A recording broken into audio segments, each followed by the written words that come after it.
Great. Good afternoon.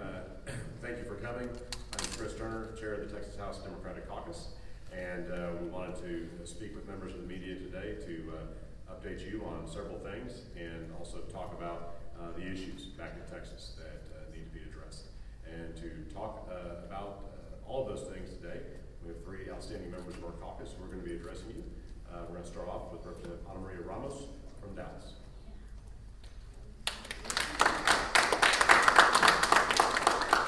Thank you. Good afternoon. Buenas tardes. Soy Ana María Ramos, diputada estatal del Distrito 102 para la ciudad de Dallas, Addison, Garland y Richardson. Y estamos aquí por la lucha por la voz de nuestra comunidad, por la protección del voto. Vemos que durante este último mes el gobernador Abbott ha tratado hasta lo imposible, ¿verdad?, para limitar el voto de nuestra comunidad.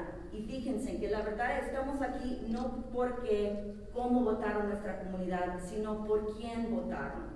Déjenme repetir eso, no es porque cómo votamos, están alegando que fue algún, digamos, irregularidad. No es así, es que estamos aquí porque los republicanos no quieren que nuestra comunidad ejercen su voto y su voz.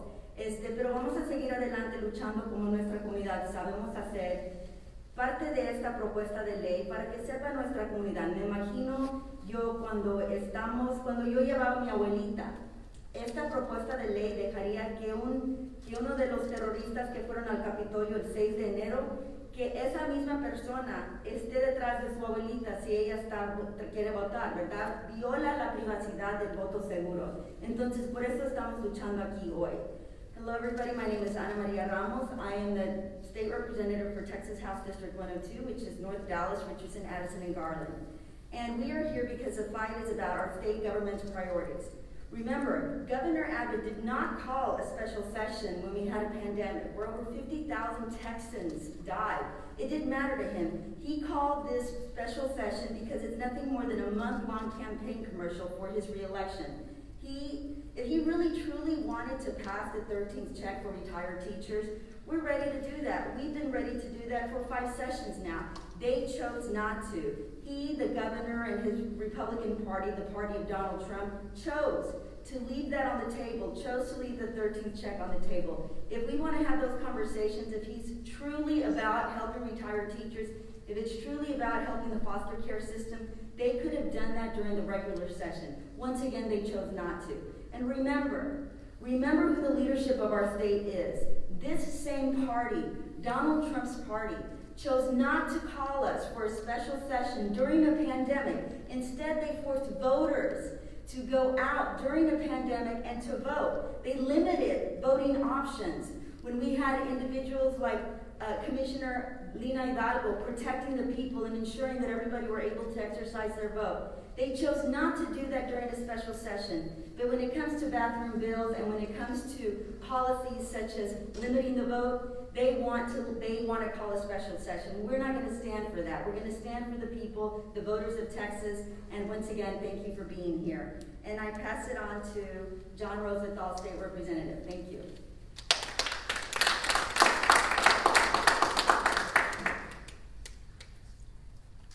Thank you, Rep. Ramos, and thank you. I'm John Rosenthal, Texas State Representative, House District 135, representing Northwest Houston, Northwest Harris County. We here, and all of our colleagues, are anxious to get back to Austin and deliver for our constituents on the issues that are most important to them. Things like health care, response to the pandemic, fixing our electrical grid, things that are really important to Texas today. It's them, the party in charge right now, are the ones who had underfunded our foster care system and neglected thousands of vulnerable Texas children for years, decades even.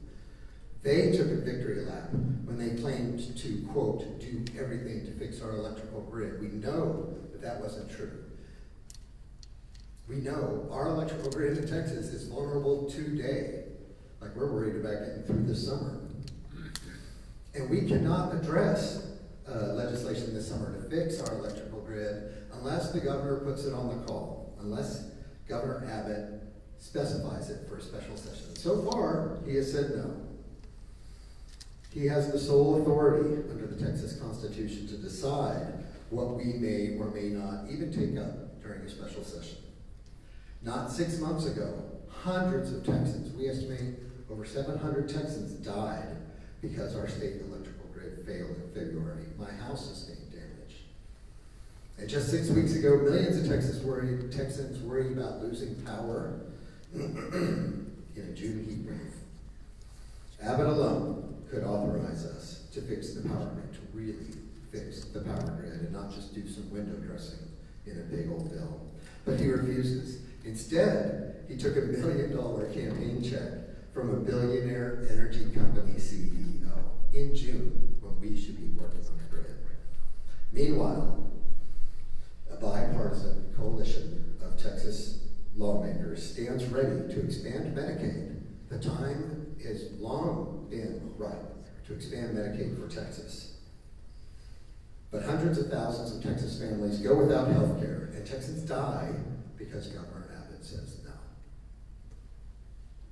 I'm going to pass this now to Representative Barbara Gervin Hawkins. Thank you, Representative Rosenthal. My name is Barbara Gervin Hawkins. I represent District 120 out of San Antonio, Texas, the historical East Side and Northeast. This fight is not about one person or one entity. It's about our state's priorities.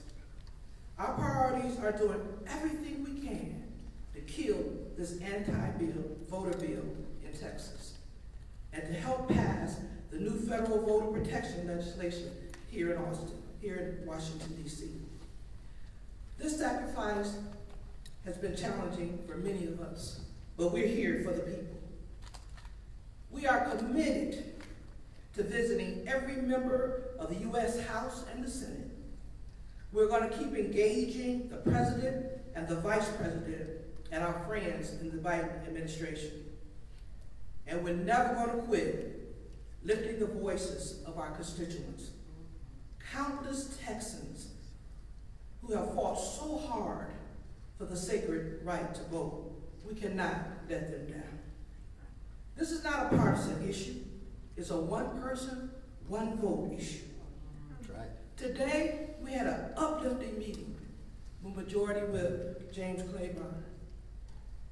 He reminded me of the days of old, when our forefathers and our foremothers died for us to have the opportunity to vote. So we must continue this fight. We all stand ready to help if our governor and our Republican colleagues in the legislature want to put politics aside, pass the 13th check for our teachers, expand Medicaid, fix the grid, save our children in foster care. Those are the real priorities of Texas. And guess what? Those are our priorities. So, Mr. Governor, I plead with you. Work with us. Get this done for the people of Texas. You were voted to represent all of Texans, not just a few. Thank you, and I'd like to pass it over to our Mr. Chair, Chris Turner.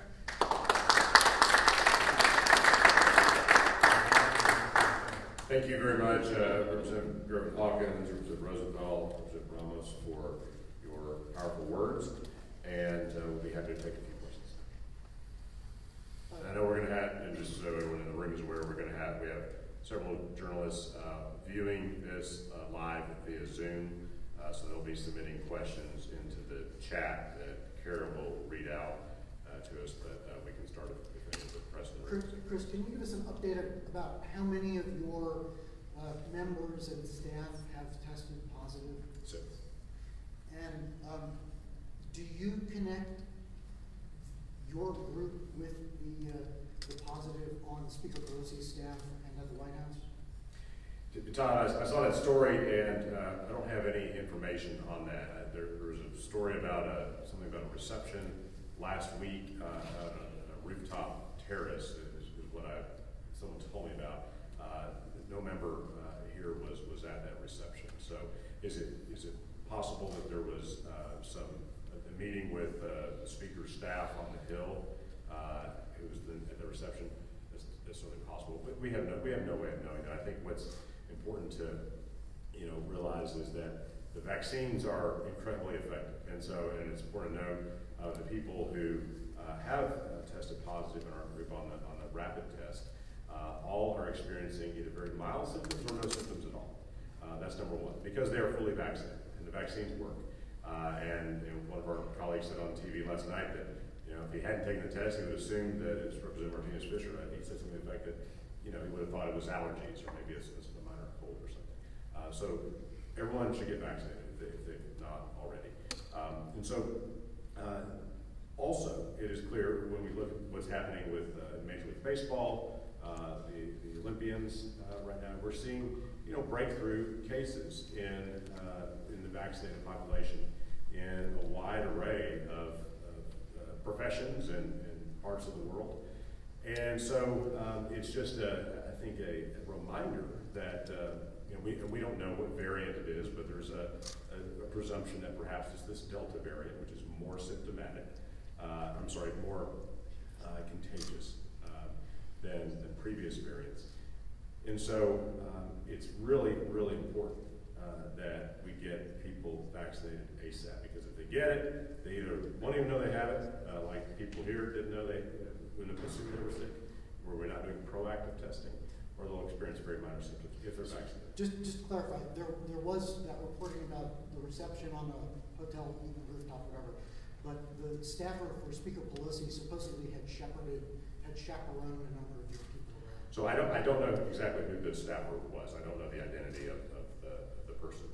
There were a couple of people from the speaker, at least one person from the speaker's office that was helping us last week when we were on Capitol Hill. I can verify that. I don't know if this is the same person. Is there any update on your end on a meeting with President Biden? I'm sure you saw Jen Psaki was saying that has not been on the schedule. It's still not on the schedule. And I think there's kind of a presumption that if you all are considered potentially contagious, that would be less likely. Sure. So there's no update to answer your question. Obviously, we welcome the opportunity to visit with the president virtually, just as we did with Majority Whip Clyburn a couple of hours ago. And we're looking forward to having more virtual meetings over the course of the next several days. Let me get Jonathan, and then we'll go to Zoom. Could you provide some more details about what you heard from Majority Whip, and if it gave you any sense of the strategy or the way forward and the role you play? Absolutely. Yeah, I think Whip Clyburn was inspirational, and he thanked the members of the House Democratic Caucus who've made the tough decision to leave in order to stop the passage of vote suppression legislation in Texas and to protect the freedom to vote for our constituents. He encouraged us to continue using our voices on Capitol Hill, figuratively, virtually or in person, and through the media and other platforms we have, to continue to urge the Senate to act. And specifically, he talked frankly about, certainly our focus has been on, and their focus has been on H.R. 1, S1, the For the People Act, which in that continues to be a focus. But I think there's an interest and a real desire to really start moving forward on the pre-clearance provision to restore the Voting Rights Act, which was gutted in the Shelby County case in 2013. That's what we really need in Texas. We need all these reforms. We really need that one, because that's how we can block repressive voting laws in Texas. It's how we can block discriminatory redistricting plans in Texas, as Republicans have drawn intentionally discriminatory redistricting plans multiple times just over the last decade. So moving pre-clearance onto a fast track is something that appears to be in consideration in the Congress, and we're excited to hear that, and we're going to push for that in our continuing conversation. Would that fast track be before you leave here, or is that? I couldn't speculate to the timing, but there is, our colleagues who met with Senator Manchin last week said he was very clear that it's something he supports, and supports supplying it to all 50 states. Yes. All right, so Wes Rappaport with Next Star Media Group. As Republicans highlight foster care funding needs today, what concerns do you have about the state's foster care system? What more should Texas do to improve it? And is this issue worthy of your return to the Capitol? I'm going to let Representative Irvin Hawkins speak to foster care. Foster care is a critical issue. You know, our young people need the support. So, and the families that, you know, the new move is to engage families more in foster care, but they need the resources to be able to take care of those additional family members. You've got grandmothers taking care of their grandchildren. You've got other folks, and so bringing those additional resources to those that are taking care of our foster care children, also being able to make sure that there's proper staffing to maintain any foster care facilities. Next question. Zach Montalaro with Politico. Representative Dutton was seen on the State House floor earlier this morning. Was he a part of the original delegation in D.C.? Has any member besides Dutton gone back to Austin? Thanks for the question. So Representative Dutton was with us for a few days in D.C. He was not, however, in the total of the 57 members who signed a letter last week when we left instructing the Journal Clerk of the Texas House of Representatives to lock our voting machines until we return and notify the clerk in writing that we wish to have our machines unlocked. So he was not in that total of 57. Next question. So Nicole Killian with CBS News. With respect to the recent COVID outbreak, would this have happened if we had stayed home? Do we regret coming to D.C.?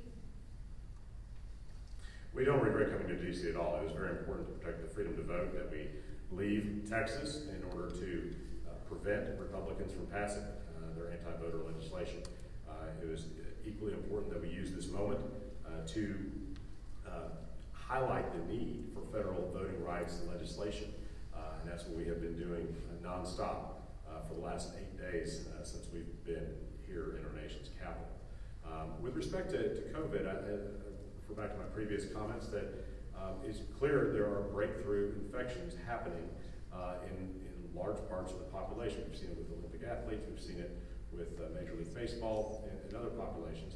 And frankly, I mean, the reason we know that we've had some of those breakthrough infections here, we have fully vaccinated people who are suffering 0 to mild symptoms, is simply because we are proactively testing. If we were not proactively testing, we probably wouldn't even know about it, and you know, probably in many parts of the population there are some breakthrough infections occurring, but those who are vaccinated don't realize it. And this is an important point as it relates to vaccines in Texas. We're talking about Governor Abbott's misplaced priorities. If he wanted to be focused on something important, something serious, he'd be focusing on our abysmal vaccination rate in the state. We're not even halfway vaccinated yet in Texas. And we have cases rising again, hospitalizations are up again, and this Delta variant is serious stuff. And the governor, as our chief executive, should be showing leadership on that issue, but I haven't heard him talk about vaccines in weeks, if not months. All right, David with KHOU in Houston. Out of all the Texas lawmakers who traveled, have any of them gone to any other state? Have Republicans reached out to you all individually? What are they telling you? We have more than 50 Democrats outside the state of Texas, and we're going to continue to maintain more than 50 Democrats outside the state of Texas to prevent Republicans from passing a voter suppression bill. Sure, colleagues reach out all the time. I haven't really heard from anyone. I think maybe I got one call last week. But members have checked in, I think, on members who to see if they are okay health-wise, and I think members appreciated that. So some of those calls are happening, and that's not uncommon at the Texas House. All right, last question. Priscilla Thompson with NBC. Did you discuss a filibuster carve-out with Representative Clyburn and the strategy for that? And Biden has been reluctant about filibuster changes. Do you think Clyburn can move the needle? James Clyburn can move the needle just about anything, I think. He can, as President Biden knows, given his victory in the South Carolina Democratic primary last year, that Mr. Clyburn's endorsement had lot to do with. And we all know and respect Mr. Clyburn for his lifelong work fighting for justice and equality. With respect to the filibuster carve-out, I think that's one tool, one option that leaders on Capitol Hill are pushing for. I said that in my comments last night in the town hall meeting, that we certainly are excited about how I would describe Mr. Clyburn's elegant solution to getting voting rights legislation done in the U.S. Senate by having a carve-out from the filibuster for purposes of passing voting rights legislation. But I also want to lift up the concept of Section 5 of the Voting Rights Act and the pre-clearance mechanism that is very important that we get back. And I think that's very much in discussion too. You know, procedurally, we'll leave the procedural decisions to the U.S. Senate and the U.S. House. They know best how to move legislation through their chambers. What's important is that they get something done soon to protect the freedom to vote for all